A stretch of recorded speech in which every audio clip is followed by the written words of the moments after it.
Mrs. Magdad and I had another good month at the sales. I think she did better than me. She found more jeans for her sewing projects. These were $1 each. And this pile was 3 for $1.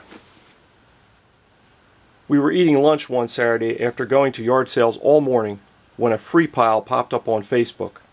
We left our lunch half eaten and motored over. Mrs. Magdad wanted this antique sewing machine. We looked up the serial number. It was made in 1908. The electric motor was added later. It looks like it's complete, and the motor works. Should be a fun husband and wife project. I spotted this enameled cast iron covered casserole in the same free pile. It's not a Le Creuset or even a Lodge, but it's in pretty good shape.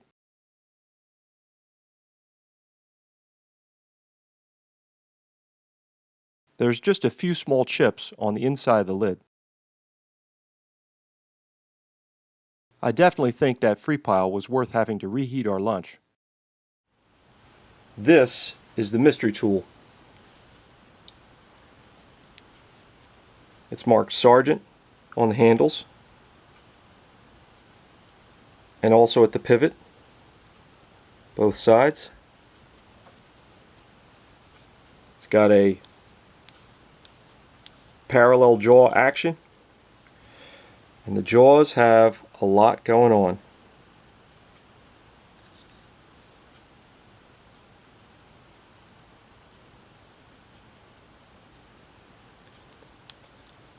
Now, I'm not going to make you wait a week to tell you what this is.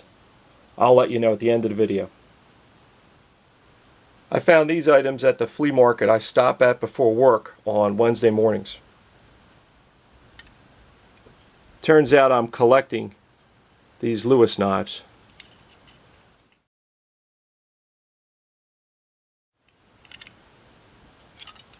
This one also had several blades in the handle. I couldn't say no to a Stanley 199 for $1, also with blades.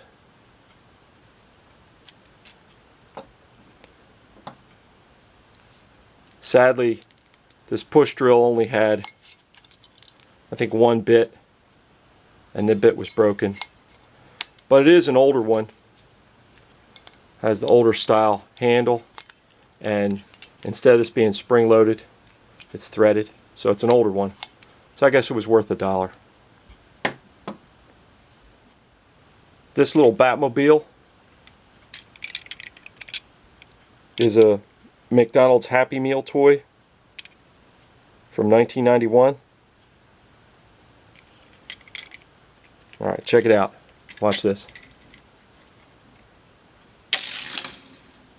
How cool is that? We stopped at a flea market on the way home from our hiking trip at Ricketts Glen State Park. This pile was $5.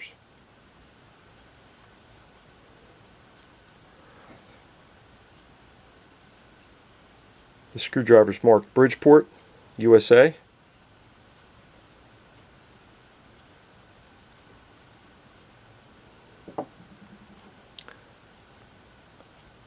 This is a Stanley 117 pokey thing.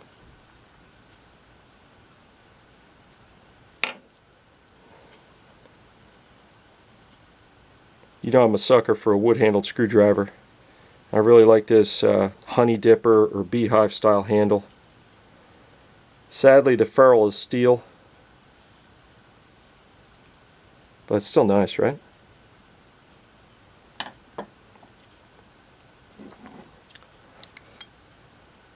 This is a Wizard number 9 auto wrench. Wakefield Wrench Company trademarked Wizard in 1920. I'm not sure how long Wakefield was in business, but Western Auto registered the Wizard trademark in the mid-1950s.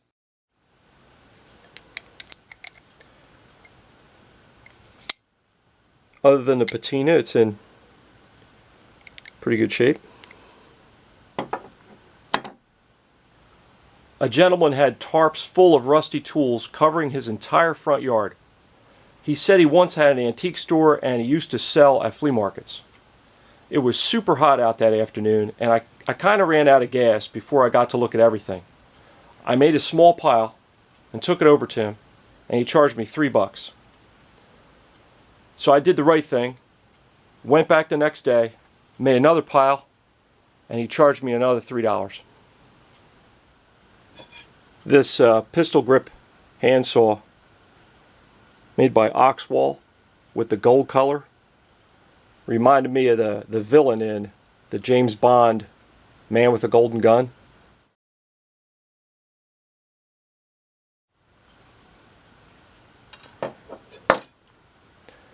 Yeah, another push drill. This one I couldn't really hear if there was bits in it, but luckily looks like I got 3.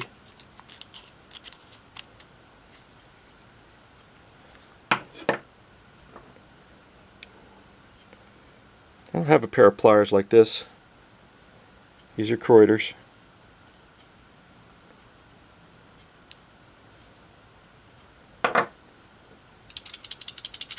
It's got some blades in it. This one marked Craftsman. I thought this little stubby screwdriver was cute. I don't think there's any markings on the ferrule. Seems to be the year for nesting tools. And this one, yeah, this one has all its bits.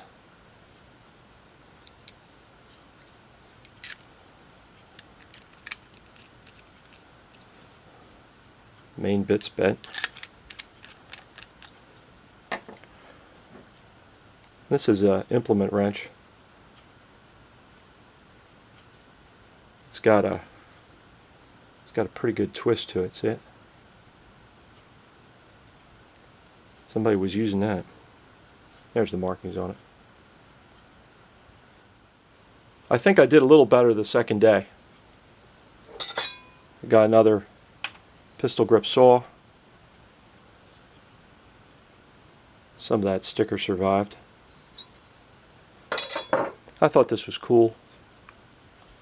This is a Dunlop, like fully enclosed egg beater type hand drill. It doesn't work super smooth, but hopefully it just needs to be cleaned and oiled.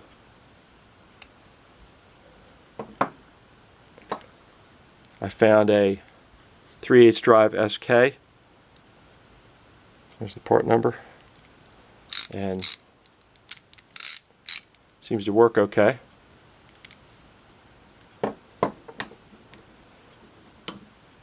Found another nesting tool. It's got a claw hammer, screwdriver, another screwdriver, another screwdriver. I think it's missing the smallest screwdriver, but still pretty cool.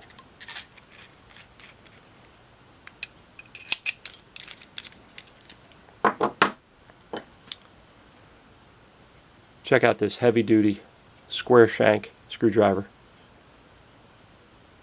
It's got the shaft all the way through to the butt end. I'm not positive, but screwdrivers just like this one, with that square butt end exposed like that, were included in the Ford Model T kits. I don't know if this is one of them, but it looks a lot like it.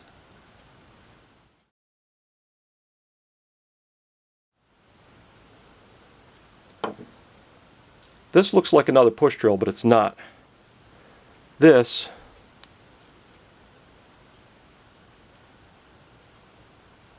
is a Yankee number 40. This is the first Yankee number 40 I've come across. It's really beat up, but it's the only one I've ever seen. Instead of being a push drill, it's a ratchet. And you access the bits a different way. You there's a latch here I think is broken or just stuck, and the bits go in from the top.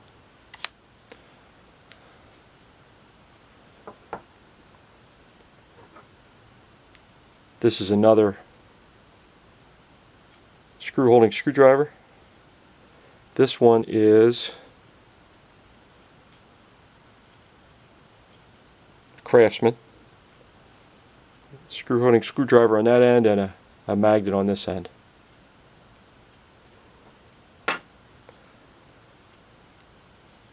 I'm not much of a tape measure guy. This one looked old.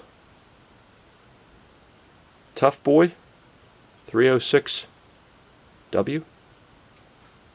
This is master at the top.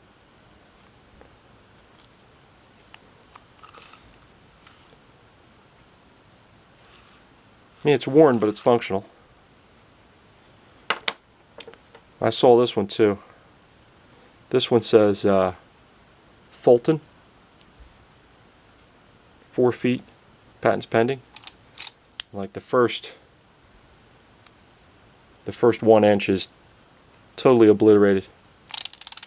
Pulls out, and then there's a button here to retract it. Looks like it still works. So I think I did pretty good for $6. There was so much more stuff that I could have brought home, but I was trying to control myself. This is a mishmash of items from a local town-wide yard sale, and there was also a small flea market nearby. These two were in the 50-cent bin. I really wanted this pistol grip saw, of course. So to make it an even dollar, I picked out this J.H. Williams AB10 super adjustable wrench.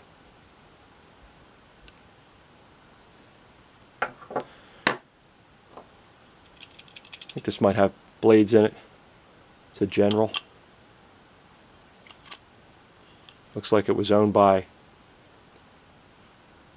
oh geez, that might have been owned by Big Vic. How'd it get up here? Another beefy square shank screwdriver. This one does not have the shaft through at the back. I didn't see a name on it, but I think it looked nice. I couldn't say no to a small perfect handle style screwdriver. I think it was $1. Doesn't look like it's been abused much. It's another implement wrench. I think that's the right there. It's faint, but I think that's the International Harvester trademark. Speaking of faint, I don't know if you're even going to be able to see it. This is a Ford script wrench. Again, I think it was $1. I found a screw holding screwdriver brand that I don't have in my collection. Master Mechanic. It says it's professional. That's this style.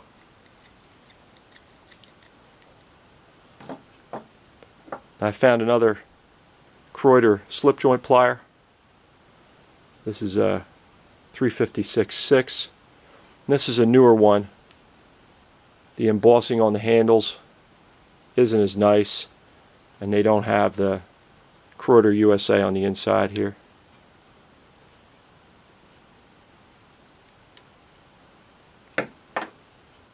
Mrs. Magdad and I enjoy going to the sales every weekend. We have fun and come home with a lot of stuff for next to no money. I think the big ticket item in this pile was the Batmobile. I paid $3 for it. So what items were your favorites? I think Mrs. Magdad's free pile vintage sewing machine was the best find. We hope you enjoyed the video. Thanks for watching. The mystery tool is a universal belt pliers. It was designed to work on both round and V belts. It's got a cutter, a piercer, and grooves in the jaws to crimp the hooks used to join the belts.